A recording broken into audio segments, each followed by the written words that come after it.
Bismillahirrahmanirrahim. Alhamdulillahirabbil alamin wassalatu wassalamu ala asyrafil anbiya'i wal mursalin wa ala alihi wa sahbihi ajma'in. Subhanaka la ilma lana illa ma 'allamtana innaka antal alimul hakim. Rabbi Fi shrah li buyutin yassir li amri wahlul 'uqdatam min lisani yafqahu qawli. Okey, hari ini kita mula dengan Fatihah. Fatihah baca ayat muka surat 39 ni lah, ayat 36 hingga 38. Okey, silakan Fatihah. Ibu Yuti. Auzubillahi minasyaitanir.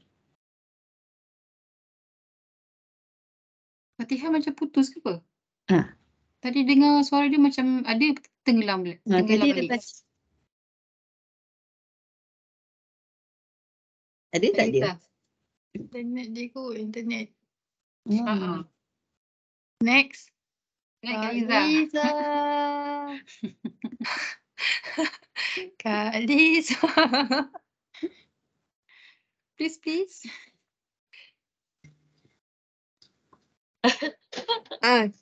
Aduh. Sorry Ustazah, tadi internet tak ada pula. Okey, boleh nak baca. Ni ke? Tadi dengar Sebab kata tak ada ni tafsir ni. Linda dah share tak nampak ni. Okey. Alright. Auzubillahi minasyaitonirrajim. Bismillahirrahmanirrahim. Fi buyutin azinallahu an turfa'a wa yuzkara fiha ismuhu yusabbihu lahu fiha bil udwi wal asal. Rijalun la tulhihim tijaratun Tulhihim. Hi apa? Kecil kan dalam tulhi. Rijalun la tulhihim tijaratun wala bai'un an zikrillah wa aqimus salat wa iqamis salati wa ita'iz zakah yaqafuna yawman tataqallabu fihi al-qulubu wal absar la yajziyahumullahu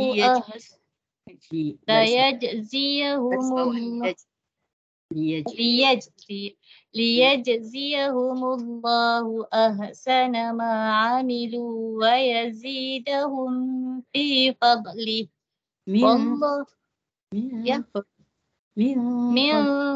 wa yazidahum min fadlih wallahu yarzuqu man yasha'u bighairi hisab.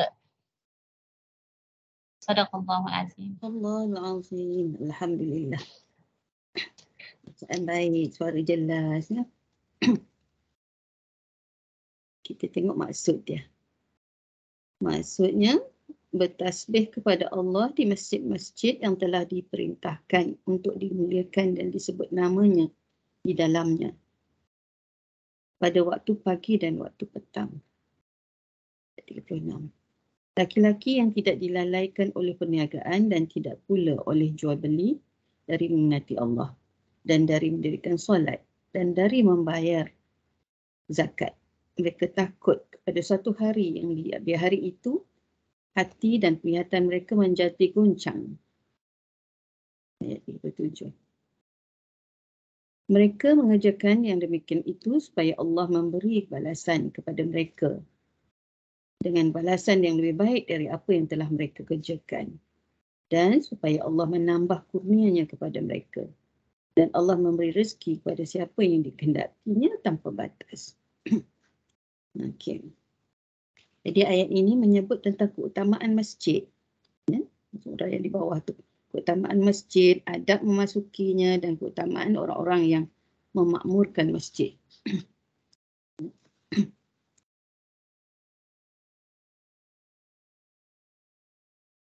Seperti daripada ayat yang sebelum ni lah yang kita bincang hari tu kan. Allah SWT gambarkan perumpamaan hati orang mukmin berikut hidayah dan ilmu yang dikandungnya. Hati, maknanya gambaran hati orang mukmin. Ya Allah cerita pasal ayat yang lepas tu, pasal lampu tu, tentang gambaran hati orang mukmin. Hati yang dapat iman, hati yang dapat ilmu. Jadi hati itu bercahaya. Dan cahaya tu, cahaya daripada Allah. Kan cahaya itu sangat hebat. Kan? Dalam gambaran ayat yang lepas. Jadi maknanya hati orang beriman, hati yang dapat cahaya. Dan cahaya itu akhirnya mendorong dia melakukan kebaikan. Ya? Hidayah daripada Allah lah tu. Jadi ayat 36 hingga 38 ni sambungan cerita tentang bagaimana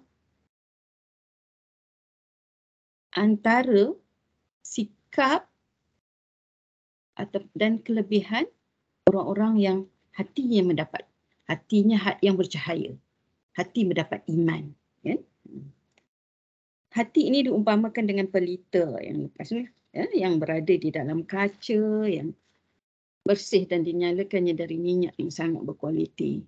Hal itu seperti lampu yang terbungkus kaca, lampu yang dibalut dengan kaca kan, hati yang lampu apa tak, yang tutup dengan kaca. Ya? Maka pada ayat ini Allah menjelaskan tentang tempat di mana hidayah dan ilmu itu dapat dicari, yakni di masjid.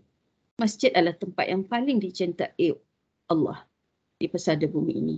Masjid adalah rumah yang dijadikan tempat untuk beribadah dan mentauhidkan Allah. Jadi tempat yang paling mulia lah masjid ni. Masjid yang tempat yang paling mulia. Yang paling mulia sekali adalah Masjidil Haram dan Masjidil Nabawi, Masjidil Aqsa, kan? Dalam hadis Rasulullah sebut ganjaran-ganjaran yang beribu kali ganda, beratus kali ganda di masjid-masjid ni, kan? Kalau kita buat ibadat. Jadi tempat yang paling mulia adalah masjid. Di antara masjid tu, 3 masjid tu Rasulullah sebut yang masjid yang paling mulia. Masjid adalah tempat yang paling dicintai oleh Allah SWT. Jadi masjid tu tempat beribadah, menunaikan solat, duduk berzikir, iktikaf, kan? Tempat mendapatkan ilmu. Malah kalau ikut peranan masjid tu sangat luas lah, sebab ibadah itu konsepnya luas, kan? Jadi bila kita kata tempat menuntut ilmu, masjid juga tempat menuntut ilmu, macam-macam ilmu yang boleh kita dapat daripada masjid. Bukan hanya ilmu tentang solat saja, bukan ilmu tentang ibadah puasa saja. Segala jenis ilmu itu merupakan maklumat daripada Allah SWT. Jadi segala ilmu yang dikurniakan oleh Allah kepada manusia ni, mana boleh dipelajari di masjid. Jadi masjid itu adalah juga tempat sumber ilmu untuk beribadah dan mentauhidkan Allah. Ibadah itu konsepnya luas, kan? Dan mentauhidkan Allah.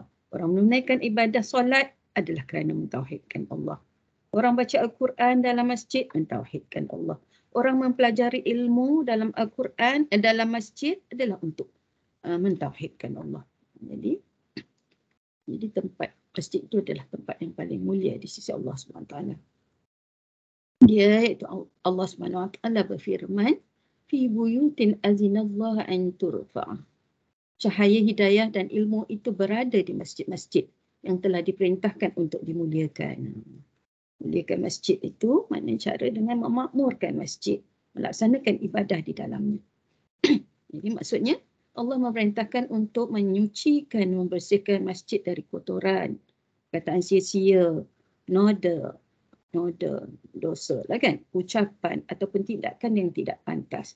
Maknanya tempat yang bersih, suci dari najis dan suci daripada perbuatan-perbuatan yang buruk, perbuatan-perbuatan yang sia-sia, perbuatan-perbuatan yang keji. Maksudnya dalam masjid bukan, kita tak boleh kotorkan masjid tu bukan saja mengotorkan dari segi fizikal, tetapi dari segi maksud suci itu sendiri, daripada perbuatan-perbuatan yang tak elok. Termasuklah perkataan yang sia-sia, berbual dalam masjid, bersuara tinggi, bercakap dengan kuat, malah berjual beli, tak boleh dalam masjid. Tidur boleh tak dalam masjid? Kan? Tidur ni benda yang kadang-kadang dia dengan tidak sengaja sebab terlalu letih tertidur dalam masjid kan. Ataupun nak tidur dalam tenang. Masjid tenang, sejuk, sedap tidur. Tidur. Ada tempat yang boleh lah kan. Sebab masjid juga tempat rehat. Kan? Maknanya tidur ni bukan buat maksiat. Tidur pun jadi ibadah juga. Kan? Macam kita tidur tengah hari ni. Tidur 10 minit, 15 minit. Waktu sebelum Zuhur. Waktu ni waktu tidur lah kan. Qailulah. Itu ibadat. Bolehlah kalau orang siapa yang waktu rehat ni pergi masjid, nak solat Jumaat pagi awal, tidur kat masjid sekejap, tak ada masalah. Kan? Itu bukan perbuatan, maknanya tidur bukan perbuatan sia-sia, bukan perbuatan dosa lah. Tapi tak bolehlah pergi tidur di masjid, waktu orang solat, keluar. Menjadikan solat, masjid hanya tempat singgah untuk tidur, singgah bilik air sahaja. Kan? Itu tak patutlah. Jadi, tempat yang mulia, jadi kita kena muliakan dengan cara yang sepatutnya lah. Penafsiran seperti ini memiliki kesamaan erti dengan apa yang diungkapkan oleh Sayyidina Ali bin Abi Talha mengutip kata Ibn Abbas dalam komennya tentang firman Allah ini. Ia berkata, Allah SWT melarang manusia melakukan tindakan dan ucapan yang tidak berguna dalam masjid. Kita pergi masjid, sama juga kita pergi surau, kan?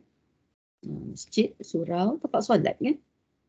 Jadi tidak boleh bercakap yang tak elok, tak payah berbual lah. Kan?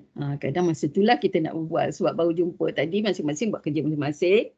Sampai waktu rehat, pergi masjid, pergi surau, waktu tu kita lepak-lepak sembang-sembang. Tak boleh solat, duduk di ruang yang tempat yang orang tak solat tu, itu lagi ada banyak peluang untuk membawang, untuk macam-macam lah. Sekarang ni membawang ada makna yang baik ya. Ustaz pun tak tahu juga. Tapi Ustaz tengok membawang, ada makna lain. Kita kata biasa orang sekarang membawang tu empat semua kan. Cuba tengok kamus sekarang ni, makna membawang. Maksudnya dalam kamus dah ada membawang, Ustazah? Wallahualam kamus tapi telah digunakan. Ustazah tengok orang guna secara rasmi. Ustazah tak tengok ni jugalah. Sebab ada orang WhatsApp Ustazah. Ada program membawang. Membawang bersama ustaz apa tu. Ustazah tengok, ini bukan main-main, bukan gurau ni, memang digunakan lah agaknya. Mungkin membawang tu sembang-sembang, discuss kan, bincang-bincang. Yalah, kita bercakap tak semestinya benda yang buruk je kan. Jadi kalau kata membawang dengan makna yang tak elok tu tak boleh lah. Kataan di atas diungkapkan oleh Ikrimah, Abu Saleh, Ad-Dhahhak, Nafi bin Jubair, Abu Bakar bin Sulaiman bin Abu Harb. Sama Sufyan bin Husain dan ulama ahli tafsir lainnya. Maknanya itu samalah, semua kata tak boleh bercakap benda yang tak elok dalam masjid. Jaga kemuliaan masjid itu juga kena jaga dari segi tindakan, dari segi ucapan. Terdapat hadis yang cukup banyak yang menjelaskan tentang keutamaan membangunkan masjid, menghormatinya, mengagungkannya, mewangikannya dan mengharumkannya. Pembahasan ini disebutkan pada kitab tersendiri dan saya telah menulis, saya ni Ibn Katsir lah. Ibn Katsir yang dia mentafsirkan, ini buat kitab tafsir ni. Dan saya telah menulis masalah ini secara khusus pada bahagian tersendiri dalam salah satu buku saya. Miliknya segala puji dan darinya segala kurnia. Milik Allah lah. Ya. Jadi, keutamaan membangunkan masjid, buat masjid. Mendirikan masjid. Kita tak mampu nak mendirikan masjid. Kalau orang nak buat masjid, kutip derma, itu antara kita patut berterima kasih pada orang kutip derma tu, kan? Dia kata dia bawa maknanya nak wakaf masjid, kita nak buat RM5 ke, 50 ke, 100 ke, boleh. Itu sumbangan kita dalam mendirikan masjid. Nak buat seorang-seorang tak mampu. Bila orang buat, diberikan peluang kita tumpanglah pahala saham akhirat. Dan menghormatinya, menjaga adab tadi kan. Menjaga kebersihan. Tak boleh buang kotoran. Kalau ikut sikat-sikat rambut dalam masjid, rambut gugur dalam masjid itu pun tak jaga kehormatan tu. Saya pernah jumpa di masjid tu ada satu notis orang AJK masjid. Jangan berbedak dalam masjid. Larangan jangan berbedak. Mungkin dia takut bedak tu, kan bedak kalau powder tu dia jadikan pot berabuk kan. Dia letak tempat tu bersih sangat. Lepas tu ada notis jangan berbedak dalam masjid. Bukan tak bagi orang pakai bedak, tapi nak jaga kebersihan lah tu. Kan? Tak mau bagi nanti berdebu dan sebagainya. Ya. Jadi menghormati itu menjaga kebersihan. Ya. Tak boleh buang pampers merata, tisu merata. Kadang-kadang kita pergi singgah masjid, buang lampin, pakai buang anak-anak tu, buang elok lah kan. Kadang-kadang terlupa. Pergi masjid dah lah semata-mata singgah kerana keperluan kita tu, tak jaga kebersihan pula. Kena jaga kan. Mengagungkannya, memuliakannya. Kalau tak boleh berhadas besar, tak boleh masuk dalam masjid. Menghormatinya dan mengagungkannya. Satu contohlah. Orang kafir boleh masuk tak dalam masjid? Boleh tak? Boleh lah. Boleh. Dia tak najis dari segi badan ni, tak najis. Kecuali dia ada najis kotoran kasut dia apa semua tu tak boleh lah. Dia akidahnya tu. Akidah dia najis. Dalam Al-Quran ada sebut orang kafir najis. Najis tu dari segi akidah. Bukan dari segi tu fizikal dia. Kita sentuh dia batal solat. Dia tak boleh masuk masjid. Itu bukanlah. Boleh masuk masjid tapi mestilah sopan. Dan mewangikannya. Sunat dapat pahala. Kita letak minyak wangi. So, tengok ada orang letak bakhur. Bakhur tu apa? Bakhur tu yang perasap-perasap wangi tu. Bakar tu. Ada orang dia saja pagi-pagi, terutama pagi Jumaat, dia pergi pasang bakhur tu lah. Kan wangi je. Yang living. Yang living. Boleh. Ikut kemampuan kita. Ada orang letak botol minyak wangi yang kecil-kecil tu je. Boleh juga. Itu dapat pahala. Mewangikan masjid. Dan mengharumkannya. Mengharumkannya lah. Kita pakai pakaian bersih ke masjid. Pakaian cantik ke masjid. Pakaian bersih lah. Orang lelaki kan sunat. Pakai minyak wangi. Pakai cantik-cantik di masjid. Perempuan ada batasnya lah. Pakai cantik tapi tak boleh sampai menimbulkan fitnah lah. Kalau boleh menimbulkan fitnah, perempuan tidak digalakkan pergi masjid lah. Boleh pergi masjid. Tapi sekiranya menimbulkan fitnah, lebih baik duduk di rumah. Kalau kita digalakkan pergi masjid kan nak belajar ilmu. Kena jagalah. Nak solat jamaah, nak dapat pahala 27, boleh pergi. Dapat pahala 27. Tapi kalau timbul fitnah, lebih baik tak pergilah. Timbul fitnah ni macam orang terganggu dengan kita. Ataupun kita pergi nanti orang semua jadi tak selesa. Sebab suka bersembang, suka mengumpat. Tak boleh macam tu. Timbul fitnah kan. Jadi untuk diri sendiri tu kena jagalah. Dari segi pakaian, jangan pakai minyak wangi. Kalau berjalan, ada hari tu kita dah sentuh. Berjalan tak boleh berjalan di laluan yang nak berlomba-lomba dengan orang lelaki. Jalan pintu asing. Kalau boleh. Kan? Sebab kat surau pun, kat masjid.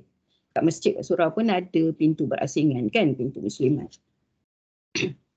Jadi itu kerana nak menjaga kehormatan diri kita sebagai wanita jugalah. Perbahasan ini disebutkan pada kitab tersendiri. Maknanya ada kitab-kitab yang menceritakan tentang kelebihan-kelebihan masjid lah.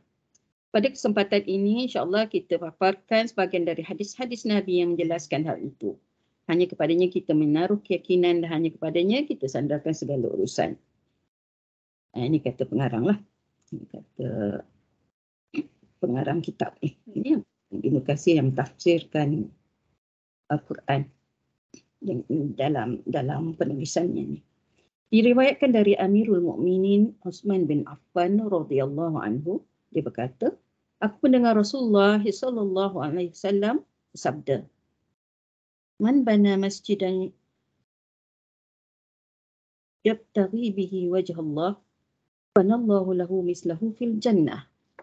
Sesiapa yang membangunkan sebuah masjid yang diniatkan untuk mencari redha Allah, saya Allah akan membangunkan untuknya bangunan yang semisalnya di syurga. Ni tu kan kita tak mampu kan. Tapi kita boleh tumpang dengan orang lain. Sebab tu kita tak boleh marah orang kutip-kutip derma buat masjid tu. Mereka nak bagi kita menyumbang. Kita mungkin tak tahu di mana orang buat masjid. Nak buat sendiri tak mampu. Dia datang kepada kita, beritahu di sini ada orang nak buat masjid, boleh kita nak sumbang. Boleh kita nak tumpang pahala. Jadi tak dapat bagi banyak, bagi sikit. Kita tak dapat 1 kaki, kita dapat 1 inci. Kan? Ada sikit. Kalau dapat banyak, lagi baguslah. Selalunya orang ada duit banyak, dapat banyaklah. Tapi tak semesti juga. Allah yang mendorong kita, mendorong sesiapa yang beri hidayah pada siapa yang dikehendakinya. Kadang-kadang orang mendapat ada duit banyak, dia berat nak bagi. Orang tak ada duit, ingin nak bagi. Tak dapat bagi banyak, dia bagi sikit. Rasa macam, kalau ada banyak, dapat bagi banyak. Allah Maha mengetahui. Mungkin digandakan pahalanya. Lebih banyak daripada orang yang bagi banyak. Kan? Kalau kita bagi ikhlas. Maknanya, kalau bina masjid, akan dapat Allah SWT bina di syurga. Bina bangunan untuknya di syurga. Hadis ini dikeluarkan oleh Imam Al-Bukhari dan Muslim di dalam kitab mereka As-Sahih. Kan? Senang sebenarnya nak dapat pahala. Dapat pahala. Tak dapat bagi banyak, bagi sikit. Kita tak dapat buat masjid, orang buat masjid, kita tumpang. Ibnu Majah juga meriwayatkan sebuah hadis dari Umar bin Al-Khattab radhiyallahu anhu. Ia berkata Rasulullah sallallahu alaihi wasallam bersabda. Ini Sayyidina Umar pula kata. Tadi Sayyidina Osman kata dia dengar Rasulullah cakap. Ini Sayyidina Umar dia sebut, Rasulullah sebut macam ni. Man bana masjidan yuzkaru fihi ismullah banallahu lahu baitan fil jannah. Sesiapa yang membangunkan masjid dengan ikhlas untuk disebutkan nama Allah padanya, percaya Allah akan membuatkan untuknya sebuah rumah di masjid syurga. Itu kata Sayyidina Umar. Maknanya, apa beza Sayyidina Umar dengan Sayyidina Osman? Maknanya sama-sama dengar Rasulullah sebut tentang hal ni. Cuma macam kita ceritalah, maksud sama. Maksud tu ada, cuma perkataan berbeza. Kata Rasulullah, maksud daripada apa yang Rasulullah sebut tu lah. Dua-dua ni, dalam dua-dua hadis ni, dua-dua riwayat daripada para sahabat ni tidak bertentangan antara satu sama lain. Menggambarkan bahawa siapa buat masjid akan dibina rumah di syurga. Dan kalau yang Sayyidina Umar kata ni, dengan ikhlas, sebut dengan ikhlas untuk disebutkan nama Allah padanya, ni dia ada tambah. Percaya Allah akan buatkannya akan membuatkan untuknya sebuah rumah di syurga. Buat masjid ikhlas. Ikhlas menderma. Ikhlas bersedekah. Ikhlas infak. Ikhlas berwakaf. Kan? Allah SWT akan berikan ganjarannya. Kalau tak ikhlas, bagi banyak pun Allah Maha mengetahui lah. Kan? Sikit ganjarannya tu. Hadis-hadis yang menjelaskan masalah ini sangat banyak. Juga diriwayatkan dari Aisyah. Dia berkata, Rasulullah SAW memerintahkan kepada kami untuk membangunkan masjid di setiap daerah dan memerintahkannya untuk membersihkannya dan memberikan pewangian kepadanya. Aisyah kata Rasulullah menggalakkan bina masjid di setiap daerah. Dapat bayangkan tak masjid zaman Rasulullah macam mana? Dulu masa Ustazah pergi Mekah zaman dulu, Ustazah pergi Mekah tahun 80-an. tahun 80-an. Masjid, kita masih boleh lihat lagi di kampung-kampung berdekatan dengan Mekah tu, ada kawasan yang dia buat macam kita binaan baru nak buat. Di tanah lapang ada macam petak, batu-bata je. Tak ada bumbung, tak ada apa. Tak ada simen tu lah Tak ada simen, lantai tanah tu. Keliling aja di tanda penanda kawasan tu kan. Zaman Rasulullah lagi dengan pelepah tamar je. Jadi yang penting di situ menjadi pusat ibadah. Malah pusat aktiviti. Kan? Rasulullah di situlah Rasulullah mengimamkan solat. Di situlah baginda berdakwah. Di situlah orang datang berjumpa Rasulullah nak selesai masalah. Jadi dengan fasiliti yang sangat terhad, masjid dapat didirikan dan dapat berperanan dalam masyarakat. Masjid ini sangat besar peranannya dalam masyarakat. Merupakan pusat pertemuan masyarakat. Orang yang tak pernah jumpa orang yang tak ada kawan dalam hidup ini, yang selalu sunyi je rasa, antaranya adalah orang yang tidak pergi ke masjid. Utamanya orang lelaki lah. Kalau pergi masjid sekurang-kurangnya seminggu sekali dia kena ada orang kenal. Orang kenal dia kenal orang. Apalagilah kalau sehari 5 kali seperti mana yang disarankan oleh Rasulullah. Apa yang disuruh oleh Allah SWT. Sehari 5 kali pergi masjid, tak mungkin orang itu tak ada orang kenal, tak ada kawan. Bila susah tak ada siapa nak tolong, kan? Bila dia maknanya ada masalah, tak ada tempat nak tuju, kan? Di masjid ini adalah tempat pertemuan. Tempat kita bertemu Allah, menghadap Allah dan juga tempat bertemu orang ramai.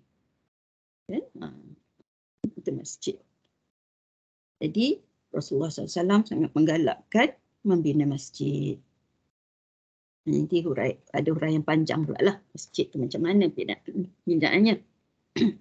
Hadis-hadis yang menjelaskan masalah ini sangat banyak juga dah tadi ya. Kan?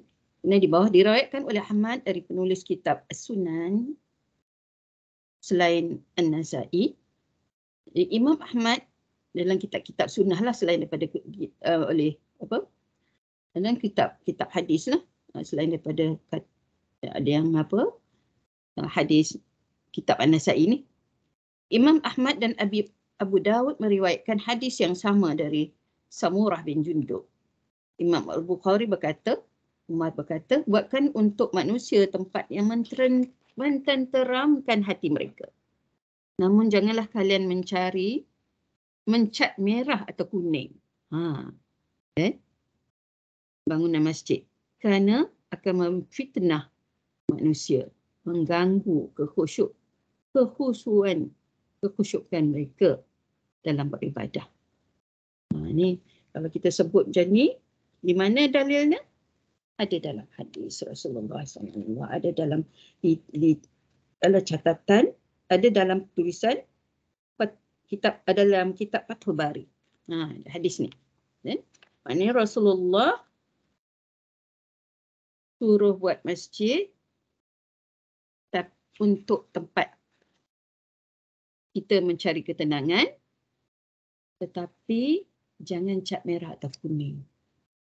Kalau kita kata jangan cat merah atau kuning, mana dapat dalil ni? Ada dalam kitab Fathul Bari. Ada disebut oleh Ibnu Katsir, rujukan dia kitab Fathul Bari. Hadis ni ada dalam kitab Fathul Bari itulah.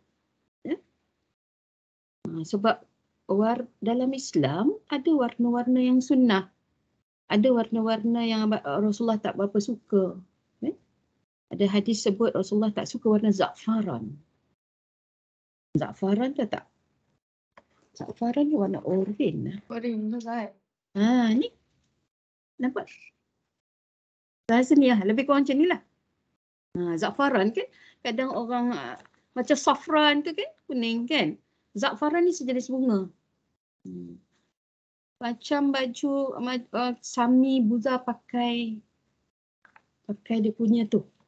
pakaian dia. Pernah tengok tak?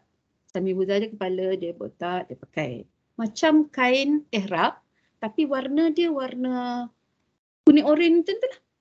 Mana za'faran? Oren. Oren kan? Oren buah oren. Ini kekuningan sikit.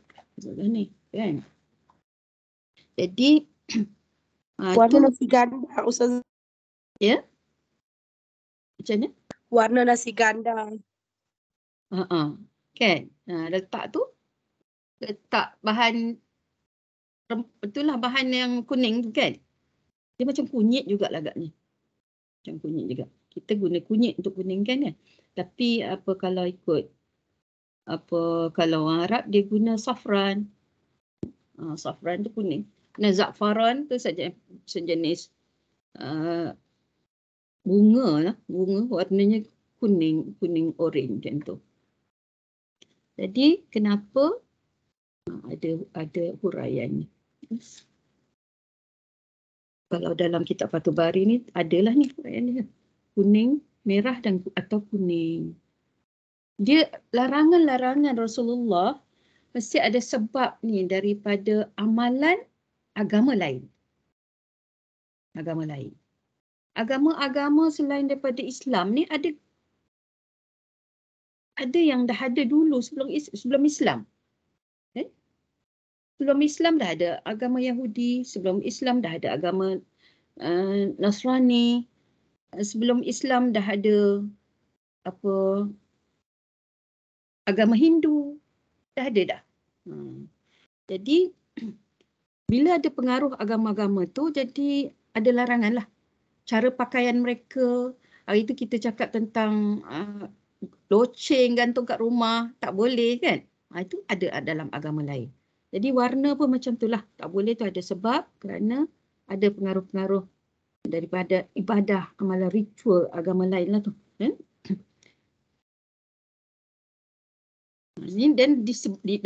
dalam hadis ni disebut antara sebab dia mengganggu kekhusyukan manusia untuk beribadah. Warna terang sangat. Kalau kanak-kanak autism, hyperaktif, kalau ikut pakar dia tak boleh kita bagi dia pakaian yang warna terang-terang, mainan yang terang-terang. Kalau dia menambah agresif, pakaian yang terang-terang kita elakkan. Cuba tengok tentang autism. Pakai baju merah, baju ini tak boleh lah, dia akan bertambah aktif. Kalau kita nak bagi dia tenang sikit, pakai baju yang lembut-lembut warnanya. Mana-mana. Ustazah, mandi blues boleh pakai Ustazah. Hari Isnin kan selalu malas-malas. Hari Isnin kan kita selalu malas-malas. Pakai pergi kerja, ceria sikit. Dia kan terpulang pada kita punya emosi lah. Kadang perlu murung aja. Mungkin kita dinasihatkan pakai biar ceria. Okay? Orang Cina suka merah tu sebab semangat kan, nak ceria lah. Kalau kita perlu boleh, bukan ada larangan tentang warna ni. Ini tentang masjid kan. Tentang masjid ni nak khusyuk, nak tenang kan. Dalam hal-hal yang lain tengok keperluan kita. Kalau kita ada masalah dengan warna merah, kita tak boleh pakai merah. Kalau kita ada masalah perlu pakai merah, pakai merah boleh. Yang penting jangan timbul fitnah lah pula. Kan? Kita macam tadilah, orang tak khusyuk bila masjid warna merah. Nanti orang tak khusyuk. Kita pakai baju merah, kita nak semangat kan. Tapi orang lain pula terganggu. Merahnya mangah kan? Merah mangah kan macam tu. Merah tu makna menarik perhatian orang.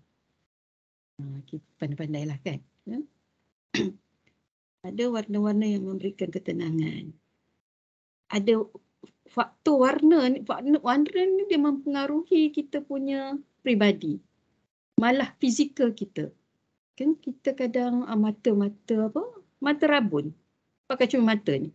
Sebenarnya kalau ikut dari segi perubatan dalam Islam, kita nak dapat penglihatan yang elok, pagi-pagi bangun tu kita tengok warna hijau.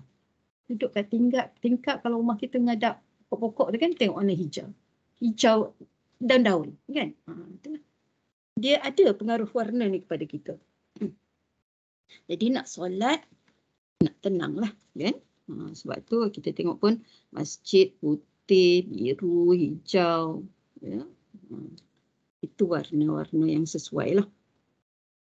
Abu Dawud meriwayatkan sebuah hadis dari Ibnu Abbas radhiyallahu anhuma. Ia berkata, Rasulullah sallallahu alaihi wasallam bersabda, "Ma umirtu bitashyidil masajid."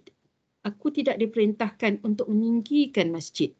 Ibnu Abbas radhiyallahu anhuma berkata, yakni menghiasinya sebagaimana yang dilakukan oleh golongan Yahudi dan Nasrani. Masjid tak boleh dihias-hias. Rumah ibadah orang Yahudi dihias lah maknanya. Orang Nasrani pun hias jugalah. Ada apa? Bagi cantik, nak bagi cantik. Dalam Islam nak bersih, wangi. Wangi tu kira tahap bersih yang dah memang menyedapkan mata dan menyedapkan hati kita dah. Kan? Bersih dan wangi. Kita nak rumah pun macam tu, bersih dan wangi. Kan? Cantik tu kemudian lah. Kalau kita beli banyak perhiasan, tapi tak bersih, bayangkan kan, serabut jadi rumah. Jadi yang penting bersih, wangi. Tak boleh hias-hias, tak boleh meninggikan. Maknanya buat, nak hebat-hebat sangat tak boleh lah. Sebenarnya asalnya Rasulullah pesan macam tu.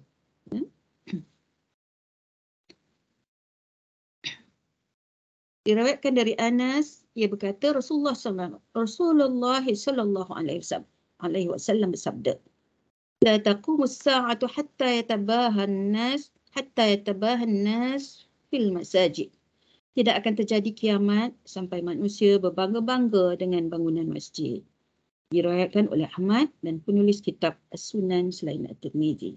Ini kitab Sunan, kitab hadis apa Abu Dawud, hadis Muslim, ya, hadis Imam Ahmad dan semua selain daripada Tirmizi disebut hadis ni. Ya. Rasulullah sebut maknanya bila manusia berbangga-bangga dengan binaan masjid, itu maksudnya nak kiamat dah. Nak kiamat dah. Tak selesa. Tanda kiamat, alamat kiamat. Antara alamat kiamat ialah masjid hias indah. Masjid dibangunkan tinggi-tinggi dan orang berbangga-bangga dengan bangunan masjid. Terjadilah kita hari ni kan. Kita suka tengok masjid cantik. Kita suka pergi masjid yang cantik. Tapi realitinya macam itulah. Berlaku begitu. Bukannya maknanya masjid haram pergi sembahyang masjid macam tu.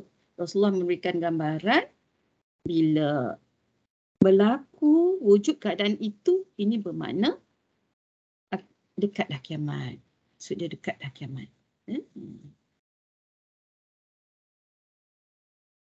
Diriwayatkan dari Buraidah bahawa seorang lelaki mencari untanya yang hilang di dalam masjid. Lelaki itu berkata, siapa yang menemukan unta berwarna merah? Ada nampak tak unta merah?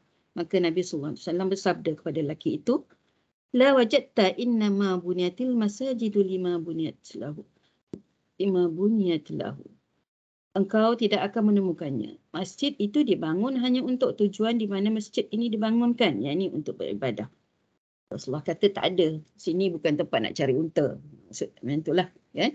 Ini masjid, tempat beribadat. Tempat orang solat. Diriwayatkan dari Abu Hurairah radhiyallahu anhu bahwasanya Rasulullah sallallahu alaihi wasallam bersabda, "Idza ra'aitum man yabi'u aw yubta'u fil masjid faqulu la arbahallahu tijaratak. فإذا رأيتم من ينشد ضالة في المسجد في المسجد فقولوا لا رد الله عليك." Apabila kalian melihat orang yang melakukan jual beli di masjid, maka katakanlah, Allah tidak akan memberikan keuntungan kepada daganganmu. Dan apabila kalian menemukan orang yang mencari barangnya hilang di dalam masjid, maka katakanlah, semoga Allah tidak mengembalikannya kepadamu. Diriwayatkan oleh At-Tirmizi dan komentar hadis ini Hasan Gharib. Hasan Gharib ni hadis yang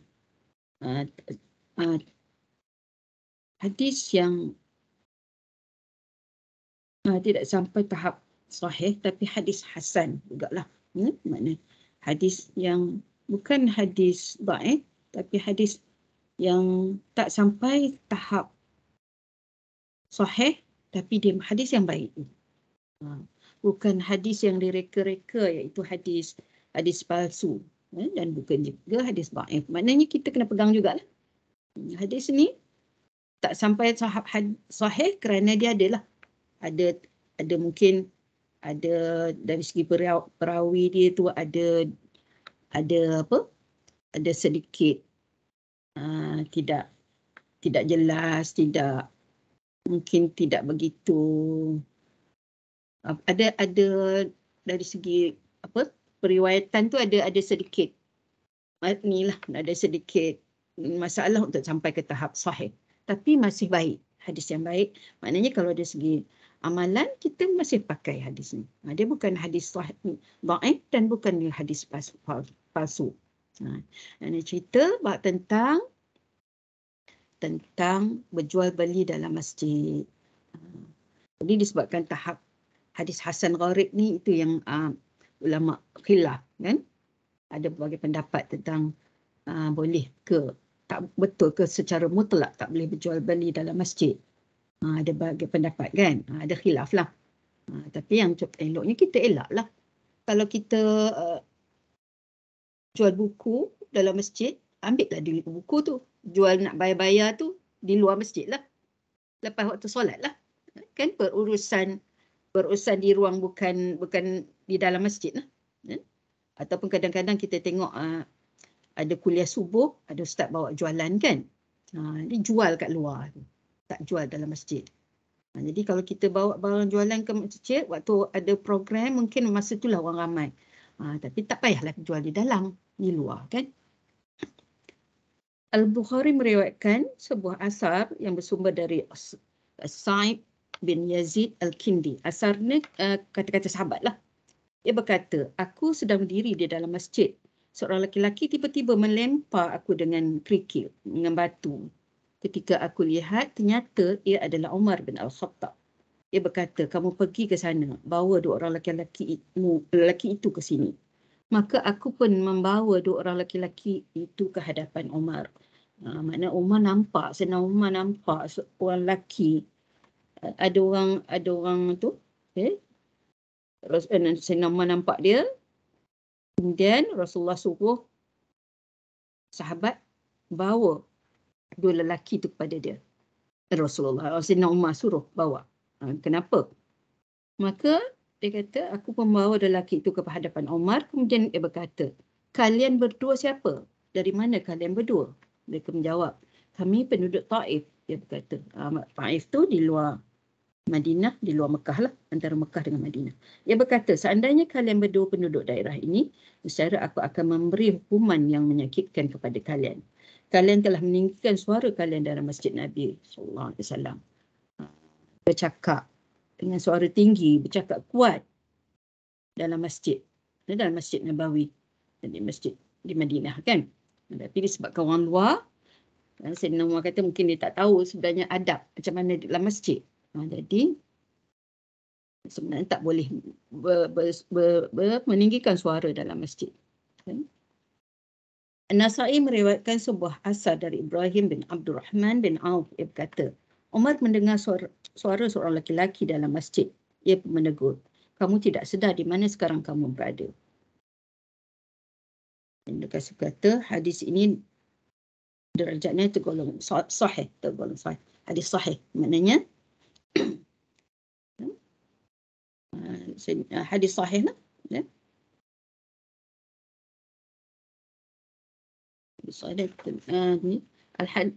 Al-Hafiz bin Abu Ya'la Al-Musilli meriwayatkan sebuah hadis dari Ibn Umar bahawa Umar suka mengharumkan masjid Rasulullah SAW setiap Jumaat. Sanad hadis ini darjatnya hasan dan tidak ada masalah dengan hadis ini. Maknanya bila sebut hadis hasan tu tak ada masalah lah, kita beramal lah, kita ikutlah. Tak boleh bercakap dengan suara yang tinggi dalam masjid, tak boleh bising-bising dalam masjid. Sebab tu kalau kanak-kanak berlari-lari dalam masjid, kita larang lah. Bukan tak boleh kan? Bukan tak boleh, tapi sebab kanak-kanak dia tak bersalah lah. Jadi ibu bapa lah pandai-pandai nak bawa anak ke masjid, ada ruang yang khas. Ya. Kalau kita nak solat tarawih misalnya, macam kat masjid negeri dah ada bilik untuk kanak-kanak. Ya. Kanak-kanak nak solat boleh. Ada ruang, ada barisan dia, ada saf dia.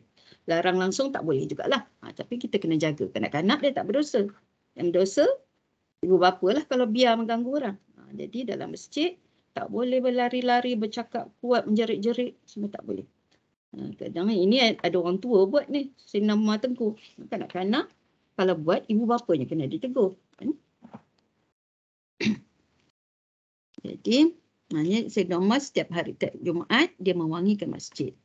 Itulah, kita letak je lah minyak wangi kat masjid. Nanti ada orang yang tolong mewangikan, dapatlah pahala. Wakaf minyak wangi. Termaktub di dalam Sahih Al-Bukhari dan Sahih Muslim bahawa Rasulullah SAW bersabda, Salatul rajulu fil jama'ah tudha'afu ala salatihi fi baitihi wa fi suqihi 25 dha'fan. وذلك أنه إذا توضأ فحسن الوضوء ثم خرج إلى المسجد لا يخرجه إلا الصلاة لم يخط خطوة إلا رفعت له بها درجة فحط عنه بها خطيئة فإذا صلى لم نزل الملائكة تصلي عليه ما دام في مصلى اللهم صل عليه اللهم ارحمه ولا يزال أحدكم في صلاة منتظر الصلاة. Salat seseorang secara berjamaah akan dilipat gandakan atas solat yang ia lakukan di rumah. Dilipat gandakan, digandakan pahala lah atas solat yang dilakukan di rumah dan di tokonya pejabat lah, di tempat dia lah. Sebanyak 25 kali ganda. Solat jamaah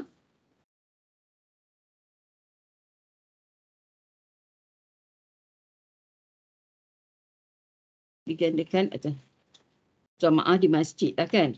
Hal itu dikarenakan bahawa ia telah berwuduk dan telah membaguskan wuduknya. Kemudian ia keluar menuju masjid. Ia keluar menuju masjid semata-mata untuk tujuan solat. Tidaklah ia melangkah satu langkah sahaja, terkecuali Allah angkat untuknya satu darjat dan Allah hapuskan darinya satu kesalahan. Maka bila ia sedang melaksanakan solat, nescaya ia tidak tak henti-hentinya para malaikat mendoakannya selama ia masih berada di tempat solatnya. Wahai Allah, berikan rahmatmu untuknya. Ya Allah, limpahkan kasih sayangmu untuknya. Dan ia senantiasa mendapatkan pahala solat selama ia berada dalam keadaan menunggu solat. Faham tak? Kan? Berwuduk dengan sempurna, kemudian menaikkan solat jamaah di masjid. Ini orang lelaki lah. Orang perempuan pun dapat juga pahala yang sama kan kalau pergi solat jamaah di masjid. Tapi orang lelaki tak disebut solat jamaah di rumah. Kan tak? Orang lelaki solat jamaahnya di masjid. Kadang kita kata imamku apa? Macam mana tak? Imam kita tu dia biarlah dia berimam di masjid. Jangan kita halang suami pergi masjid nak suruh jadi imam kita di rumah. Tanggungjawab dia pergi ke masjid, jadi imam, jadi makmum di masjid. Baru dapat ganjaran ni. Kalau di rumah, Ustazah. Macam mana? Ustazah. Tak selesa penyelesaian. Ya, macam mana? Yang dekat sini dia tulis, dia beritahu ni solat seseorang secara berjemaah akan dilipat gandakan atas solat yang ia lakukan di rumah dan di pejabat. Ini. Ya. Atas solat seorang secara berjamaah akan digandakan atas solat yang dilakukan di rumah dan Salatul rajul fi jama'ah solat jamaah dapat pahala 25 kali ganda lah, kan?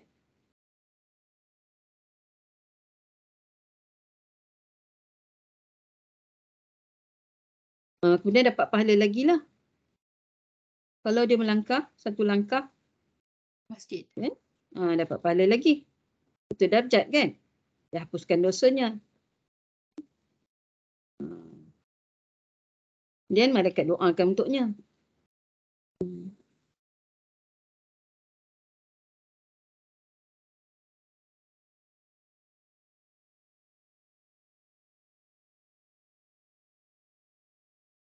Solatul rajul fil jama'ah tudha'afu 'ala salatihi. Maksudnya macam dia solat jemaah 2 kali ke Ustazah? Satu dekat rumah, satu lepas tu dia pergi masjid.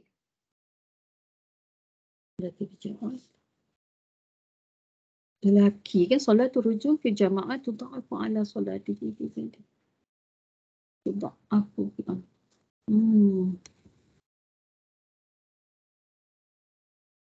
Ustazah, possible tak dia buat 2 kali? Sebab ada pernah dengar cerita yang dia dah solat di masjid tapi dia tengok mak dia ke tak solat lagi ke macam mana, dia nak bagi pahala tu kat mak dia. Dia solat lagi sekali dengan mak dia. Possible tak Ustazah? Kisah sahabat Nabi juga. Nanti Ustazah tengok lihat sebab ala solatihi ni perkataan ni bahasa Arab. Kalau ikut pahala kan siapa tadi sebut ni? Apa? Ni. Kan? Pahala memang 25 kali ganda. Kita selalu dengar 27 kali ganda, kan? Ada hadis lain lah. Ada 25 kali ganda kalau solat jamaah. Kan? Ada kali jamaah. 2 kali 25 kali ganda. Kalau dia solat dulu di rumah, mungkin terlepas solat jamaah di masjid. Kan? Dia pergi masjid, solat jamaah, dapatlah 25 kali ganda tu. Kemudian dia balik pula, kalau dia solat jamaah dengan ahli-ahli di rumah, sekali lagi dapat pahala 2 kali ganda. Lagilah. Jadi betul lah yang tu, kan? 2 kalilah. Lepas tu fadilat-fadilat lain ni dapatlah malaikat doakan dia. Dalam perjalanan tu dapat pahala, kan?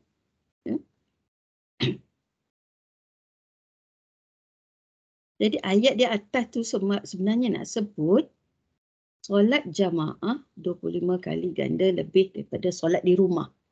Sorang-sorang. Sorang-sorang. Sorang-sorang. 2 kali ganda. Ala tudha'afu 'ala salatihi fi bait. Maknanya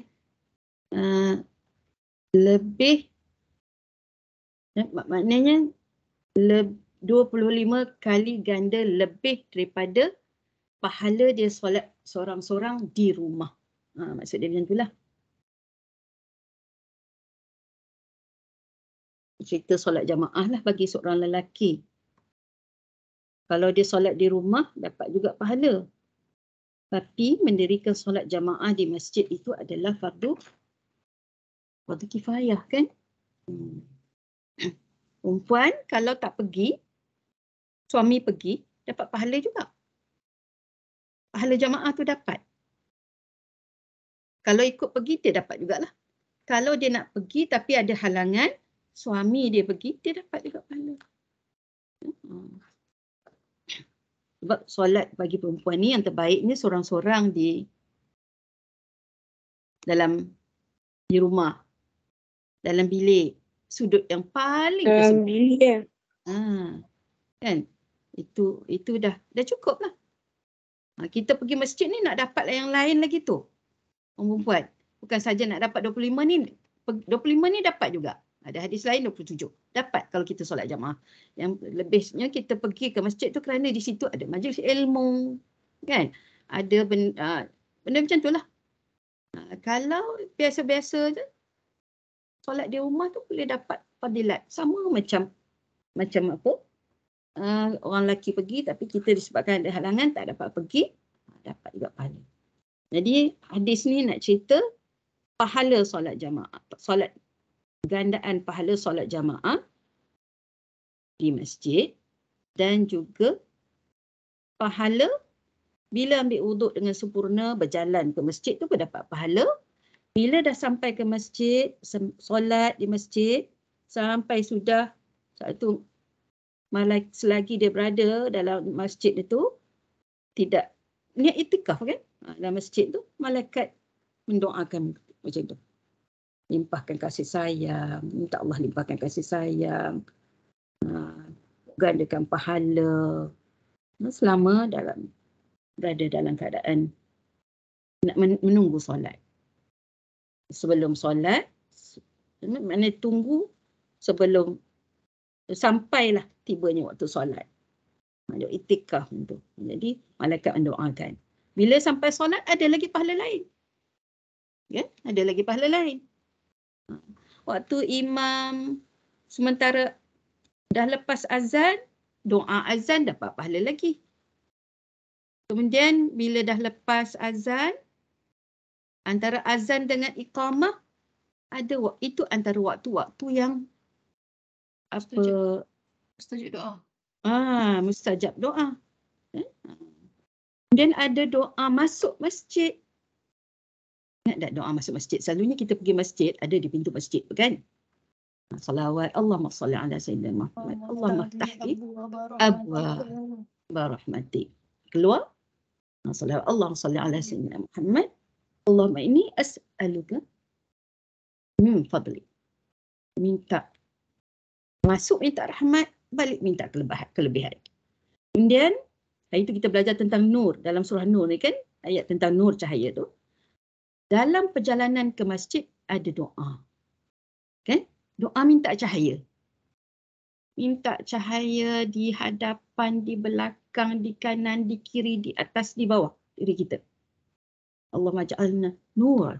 Minta Allah kurniakan cahaya. Cahaya di hadapan kita, cahaya belakang kita, di kanan kita, di kiri kita. Nanti boleh hafal doa tu. Kalau tak panjang nak hafal, doa dalam bahasa kita. Ya, doa. Doa ni dia sangat mudah kan. Jadi itu perjalanan ke masjid baca doa, nak masuk masjid baca doa, keluar masjid baca doa. Dalam masjid tu malaikat doakan kita. Sangat banyak pahala boleh dapat kan. Tempat yang mulia. Jadi itu pun orang tak nak pergi ke tempat-tempat yang mulia, tempat yang boleh berikan kita ketenangan, kedamaian, kebahagiaan. Kita nak kan. Ke tempat lain juga yang orang tertarik ya. Itulah.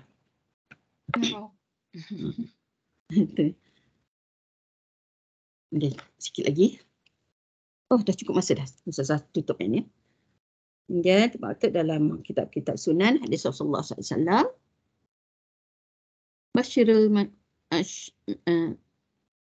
Basyiril masya'ina ilal masajid fi zulami bin nur tam yaumal qiyamah. Berikanlah kabar gembira bagi orang-orang yang menempuh perjalanan ke masjid di saat gelap, bahawa ia akan memperolehi cahaya yang sempurna pada hari kiamat. Ini hadis sahih.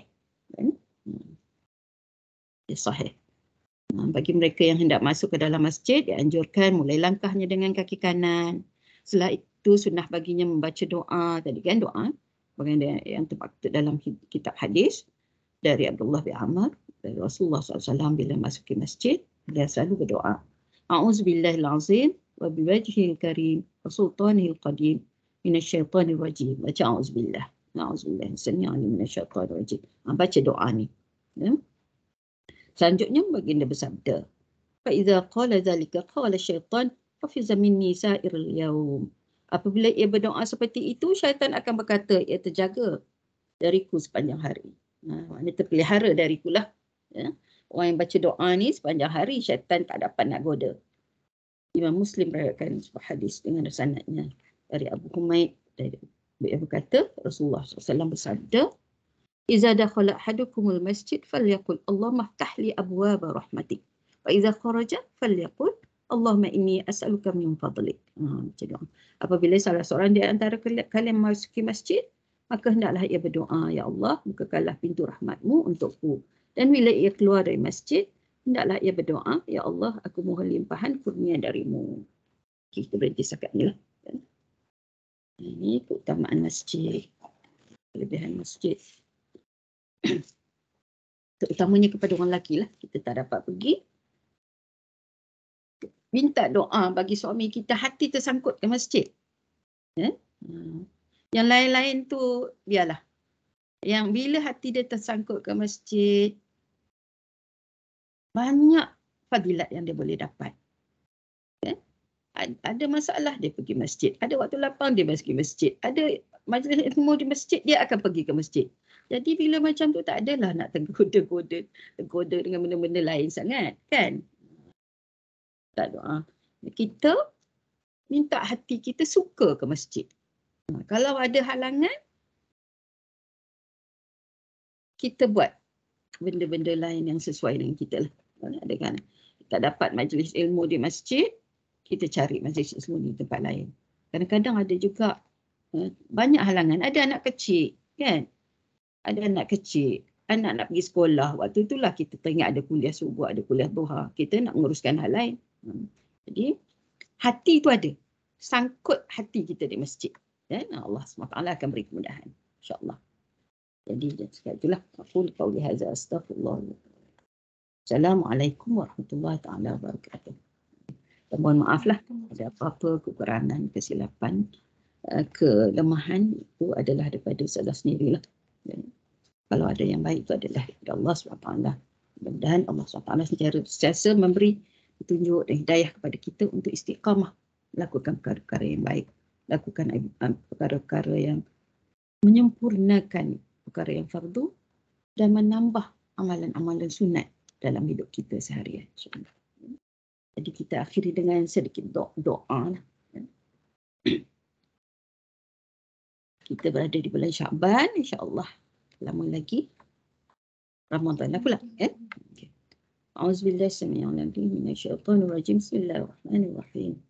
Alhamdulillahirabbil alamin. Hamdan hamidin, hamdan syakirin, hamdan yuafi ni'amahu wa yukafi mazidah. Ya Rabbana lakal hamdu kama yanbaghi jalali wajhika wa 'azimi sultanik. Allahumma salli wa sallim ala nabiyyina Muhammadin wa ala alihi wa sahbihi. Allahumma inna nas'aluka salamatan fid din wa 'afiyatan fil jasad wa ziyadatan fil 'ilm wa barakatan fil rizq wa tawbatan qabla al-maut wa rahmatan 'inda al-maut wa tawbatan ba'da al-maut. Allahumma hawwin 'alaina fi sakaratil maut wa najatan min nar wa min al-hisab. Allahumma ighfir lana dhunubana liwalidina warhamhum kama rabbana shighara. ربنا هب لنا من أزواجنا وذرياتنا قرة أعين واجعلنا للمتقين إماما. الله فقهنا في الدين وعلمنا التأويل واهدنا إلى صراطك المستقيم. اللهم ارحمنا بالقرآن واجعله لنا إماما ونورا وهدى ورحمة. اللهم اغفر لنا ذنوبنا ولوالدينا ولجميع المسلمين والمسلمات الأحياء منهم والأموات برحمتك يا أرحم الراحمين. ربنا عليك توكلنا وإليك أنبنا وإليك المصير.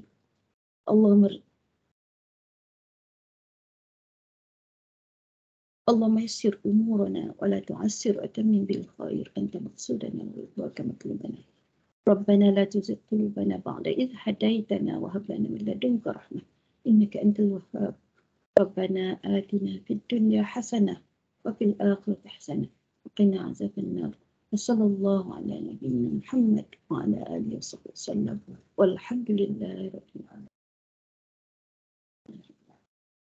InsyaAllah kita jumpa lagi 2 minggu akan datang lah. Okay. Dah Ramadan ke belum nanti? Belum lagi. Belum lagi. Jadi mudah-mudahan Allah berkati kita dalam bulan Syaban. Ya Allah. Dan Allah temukan kita dengan Ramadan. Ya, kita berhenti setakat ni, insyaAllah kita jumpa lagi. Dan kita akhiri dengan tasbih kafarah. Sama. Assalamualaikum. Bismillahirrahmanirrahim. Hamdi. Asyhadu an la ilaha illa anta astaghfiruka wa atubu ilaik. Terima kasih Zazah. Terima kasih Zazah. Terima kasih Zazah. Assalamualaikum. InsyaAllah kita jumpa lagi. Okay,